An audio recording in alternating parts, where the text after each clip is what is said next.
สวัสดีลูกเนี่ยได้กำปองโจมากัน YouTube Channel របស់ខ្ញុំវីដេអូនេះផងដែរអ្នកនឹងបានសិក្សាអំពីរបៀបរកលុយតាម YouTube អូខេរបៀបរកលុយតាម YouTube យើងដឹងហើយថា YouTube គឺជាក្រុមហ៊ុនមួយដ៏ទូលំទូលាយនៅលើពិភពលោកដែលគេអាចផ្ដល់លុយឲ្យយើងបានអញ្ចឹងបើសិនជាយើងមានវីដេអូផុសចូលក្នុង YouTube នឹងផ្ដល់លុយឲ្យយើងហើយវីដេអូនឹងផងដែរក៏ត្រូវតែជាលក្ខណៈ HD ច្បាស់មិនស្រអាប់ហើយក៏ជាវីដេអូមិនមានការលួចចម្លងពីអ្នកដទៃឬក៏ down ពី website ផ្សេងៗយកមកផុសនោះទេគឺជាវីដេអូដែលយើងធ្វើដោយផ្ទាល់ខ្លួនតែម្ដងជាកម្មសិទ្ធិរបស់យើងតែម្ដងសម្រាប់ផុសចូលទៅក្នុង YouTube បើសិនជាអ្នកមានវីដេអូដែលលួចចម្លងពីគេហើយជា file ដែលលួចចម្លងតាម website ផ្សេងៗយកមកផុសចូលនោះគឺ YouTube មិនអនុញ្ញាតឲ្យយើងផុសចូលបានទេហើយក៏មិនអនុញ្ញាតនឹងផ្ដល់នៅកម្រៃជាងសារឲ្យយើងបានដែរអញ្ចឹងអូខេណាហើយមួយទៀត YouTube easiest way to make money from home អញ្ចឹងមានន័យថាមានតែ YouTube ទេដែលជាមធ្យោបាយតែមួយគត់ក្នុងការរកលុយបើទោះជាយើងនៅផ្ទះក៏យើងអាចរកលុយបានដែរសូមកលេចមើល slide បន្ទាប់ដើម្បីឲ្យខ្លាយទៅជាអ្នកជំនាញខាងផ្នែករកលុយតាម YouTube អ្នកត្រូវចេះនៅ4របៀបដែលអាចរកលុយបានទី1បង្កើត account Gmail ដើម្បី sign up YouTube ទី2ភ្ជាប់ Google AdSense គឺជាក្រុមហ៊ុនដ៏ធំមួយដែលយើងធ្វើការភ្ជាប់ជាមួយនឹង YouTube Partner ដើម្បីបានកម្រៃជាងសារពី Google AdSense អូខេណាហើយទី3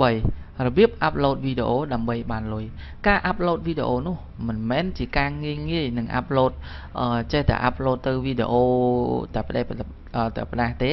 ឬក៏វីដេអូអាភាសអីអញ្ចឹងទេណាគឺយើង upload បើទោះបីជាវីដេអូនោះមិនមានខ្លឹមសារជ្រៅច្រាស់ឬ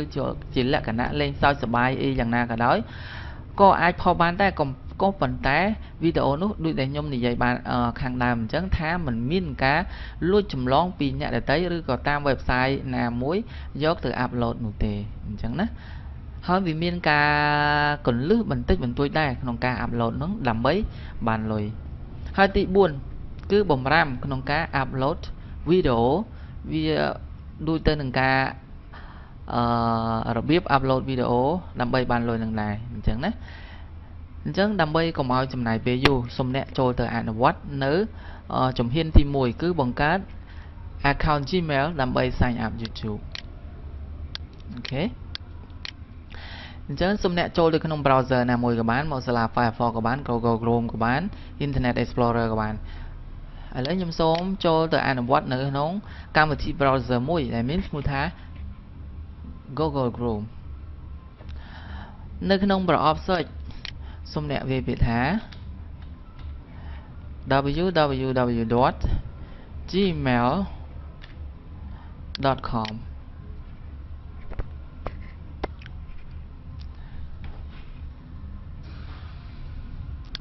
gmail.com បន្ទាប់មកសូមអ្នកយកពាក្យថា create an account នៅក្នុងកន្លែង create your Google account កន្លែងឈ្មោះនេះគឺអ្នកដាក់ឈ្មោះអីក៏បានដែរស្រេចតែចិត្តទេអូខេឥឡូវខ្ញុំសូមដាក់ឈ្មោះថា Dani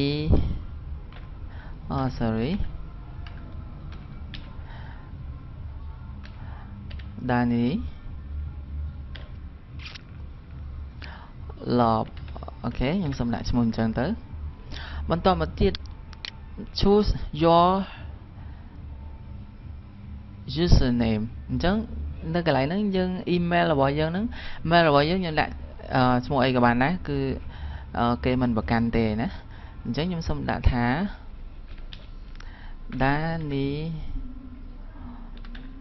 Love វិញអញ្ចឹងទៅអូខេហើយបន្តមកទៀត សំទោសកន្លែងនេះគឺវាមិនឲ្យដាក់Daniel ទេអញ្ចឹងខ្ញុំសូមដាក់បន្ថែមលេខបន្តិចបន្តួចដើម្បីឲ្យគេអនុញ្ញាតឲ្យយើងបង្កើត Daniel 168អញ្ចឹងគេដាក់ម្ដងទៀតគេថា someone already has that username try another អញ្ចឹងដាក់មួយទៀតដាក់បន្ថែមមួយទៀត s ក៏ ks អីចឹងទៅអូខេអញ្ចឹងគឺគេអនុញ្ញាតឲ្យយើងបង្កើតហើយបន្ទាប់មកយើងដាក់លេខកូដ create a password ដាក់អក្សរធំមួយមក a មួយមកហើយលេខ1ដល់លេខ8អូខេហើយនេះ confirm your password គឺដាក់ធ្វើម៉េចឲ្យដូចគ្នាដូចដែរ password ដែលយើងបានដាក់ពីមុនដំបូងអញ្ចឹងណាហើយកន្លែងនេះគឺយើងគេឲ្យយើងកើតនៅឆ្នាំណាឥឡូវដាក់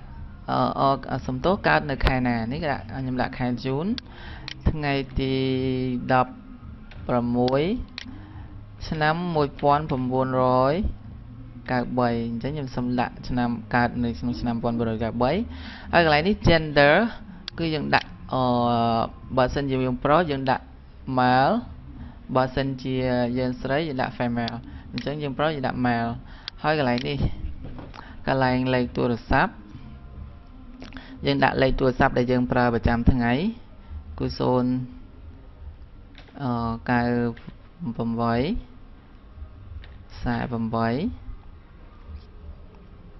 13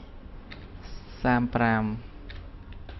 នៅកន្លែងនេះទៀតគឺ your current email កន្លែង your current email នេះបានន័យថាជា email ដែលយើងប្រើប្រាស់ប្រចាំថ្ងៃផងដែរដូចជា email Facebook ក៏បានដែរយើងអាចដាក់បានអញ្ចឹងខ្ញុំសូមដាក់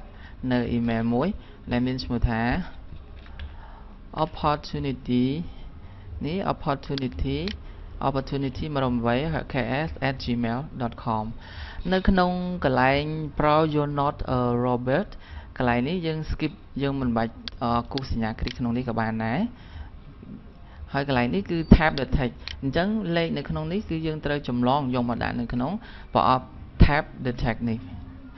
គឺមានលេខ8មានលេខ7មានលេខ9តមកនៅក្នុងប្រទេសកម្ពុជាកន្លែងនេះ agree to the Google team of servers and privacy policy សំណាក់ចុច agree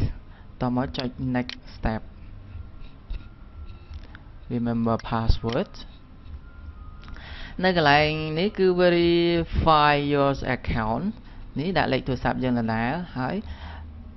នៅកន្លែងនេះគឺក្រុមហ៊ុនគេនឹងផ្ដល់លេខកូដសម្ងាត់ឲ្យយើងបើសិនជាយើងដាក់ text message SMS បានន័យថាគេផ្ញើ message នៅលេខកូដសម្ងាត់ចូលក្នុងប្រអប់ inbox ក្នុងទូរស័ព្ទដៃយើងតែបើសិនជាយើងដាក់ voice ទៅនេះគឺក្រុមហ៊ុនគេនឹងអាច call ជាសំឡេងមកយើងបានអញ្ចឹងណាអញ្ចឹងខ្ញុំជ្រើសយក text message អញ្ចឹងខ្ញុំចុច continue អូខេចាំបន្តិចក្រុមហ៊ុនកំពុងតែធ្វើការផ្ញើសារមកកាន់ហើយអូខេនេះគឺក្រុមហ៊ុនផ្ញើសារមកកាន់ខ្ញុំហើយលេខកូដនៅក្នុងហ្នឹងគឺមានលេខសំទោសលេខកូដនេះគឺមានលេខ49 12 09តបមកអ្នកចុច continue